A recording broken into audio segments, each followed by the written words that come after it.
Bom, a partir dessa caracterização do trabalho como um trabalho flexível, quais são as tendências no sistema ocupacional para a sociedade pós-industrial, que vem a ser esse mundo que vivemos hoje, século XXI? Giddens vai dizer lá na página 378 que a indústria moderna está em constante transformação. O desenvolvimento tecnológico é uma das suas principais características. Ele vai dizer lá que, um parágrafo mais abaixo, se considerarmos o sistema ocupacional dos países industrializados no século XX, então ele está pensando ali países industrializados, França, Alemanha, Inglaterra, Estados Unidos, Canadá, Austrália, né? Se pensarmos, então, no sistema ocupacional dos países industrializados durante o século XX, podemos observar profundas alterações impulsionadas pela economia global e pelos avanços tecnológicos no tipo de trabalho desempenhado. No início do século, então lá no início de 1900, 1910, 1920, 1930, o mercado de trabalho era dominado pelo trabalho manual de colarinho azul. Lembra? Colarinho azul por conta do fato de que nas fábricas, nas indústrias, a maioria dos operários e das operárias utilizavam um uniforme, um macacão, e geralmente esse macacão era azul.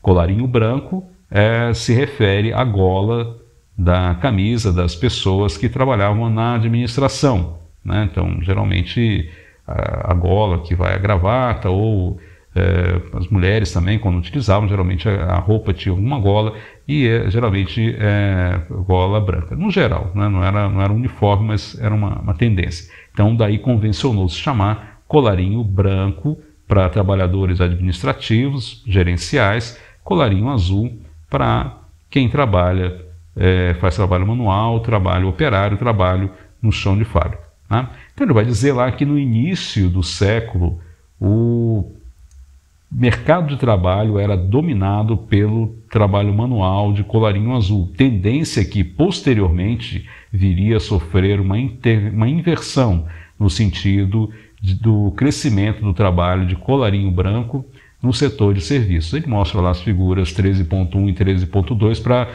confirmar essa afirmação dele na mudança do perfil do mercado de trabalho. Então, as posições administrativas, gerenciais, né, trabalhadores de escritório, né, de maneira geral, passaram a ter mais vagas do que trabalho de chão de fábrica. Isso tem a ver também, vamos fazer um parênteses aqui, tem a ver também com o crescimento do setor de serviços, né? Então, a expansão do setor de serviços acabou criando essa oportunidade de vagas. Então, não é simplesmente uma transformação do próprio trabalhador da indústria. Mas, enfim, vamos continuar com o raciocínio que ele vai desenvolvendo aqui. Ele vai dizer o seguinte: em 1900, mais de 3/4 da população empregada executava o trabalho manual, ou seja, era de colarinho azul. Cerca de 28% destes eram trabalhadores especializados, 35% semi-especializados e 10% sem especialização, né? Há meio século, os trabalhadores manuais perfaziam menos de 2/3 da população com o trabalho remunerado, tendo o trabalho não manual aumentado na mesma proporção. E isso, vamos lembrar, ele está falando dos países industrializados. No Brasil, a mudança foi um pouco diferente. Hoje em dia temos um perfil parecido, como falei para vocês, pela expansão do setor de serviços, mas é uma situação diferente do que ele está falando lá, né? Ele vai falar aqui então dos censos na Inglaterra, vai continuar mostrando ali, argumentando, mostrando essa mudança, né?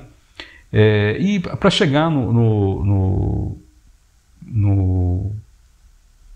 argumento, né, que é a formação do que ele vai chamar aqui de a economia do conhecimento, tá? Então ele vai dizer o seguinte: perante esses dados, alguns observadores sugeriram que o que ocorre hoje é a transição para um novo tipo de sociedade, já não baseada fundamentalmente na indústria, alegam que estamos a entrar numa fase de desenvolvimento que vai além da era industrial.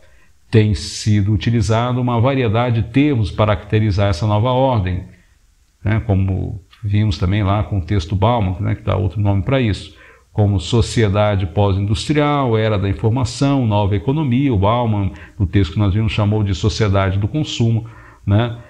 Mas o termo mais utilizado tem sido economia do conhecimento, né? É difícil, vai dizer ele aqui, formular uma definição precisa para o que seria essa economia do conhecimento, mas ele vai dizer o seguinte: em termos gerais, entende-se por tal economia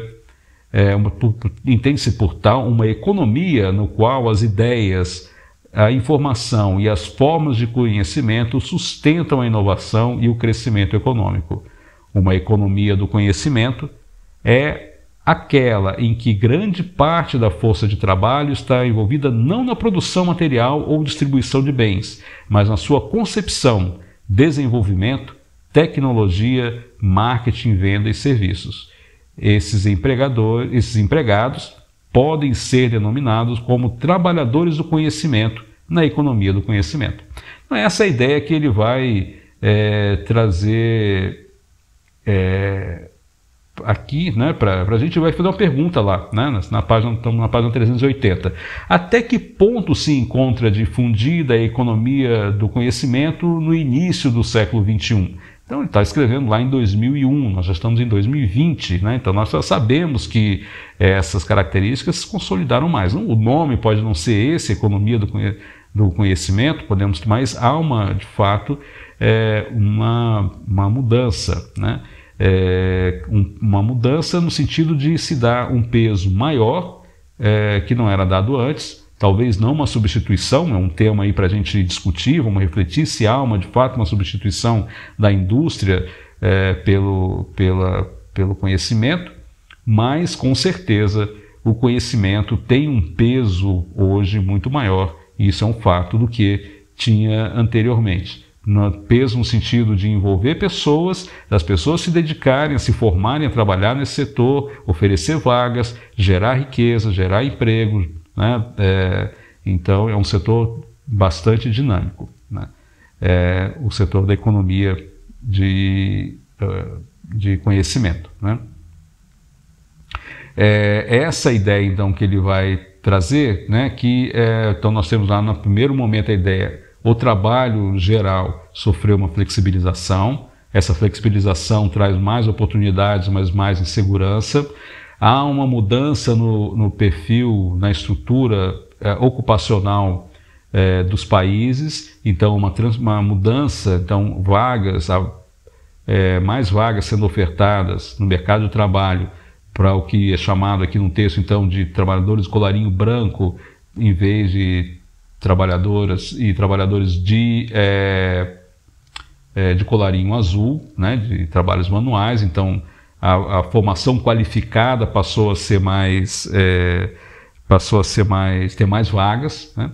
E ele vai falar que isso ocorre porque nós passamos a ter então uma nova economia, né? A economia era industrial, agora pode-se dar vários nomes: pós-industrial, sociedade do consumo e tal. Ele está propondo chamar então economia do conhecimento, porque caracteriza de uma maneira mais clara a mudança, ou seja, a mudança é que você tem mais gente, mais energia, mais capital investido na criação de coisas do que na reprodução e na venda dos objetos. Então eu tenho mais energia investida em criar novos produtos, novos serviços, do que efetivamente produzir os produtos que já existem, né?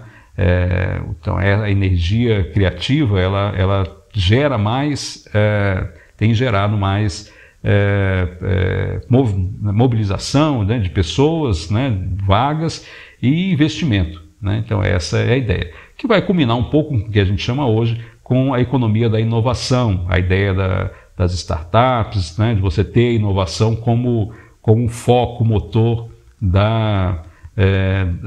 do crescimento econômico, né? Países, regiões que não, empresas que não focam em inovação acabam perdendo espaço no mercado.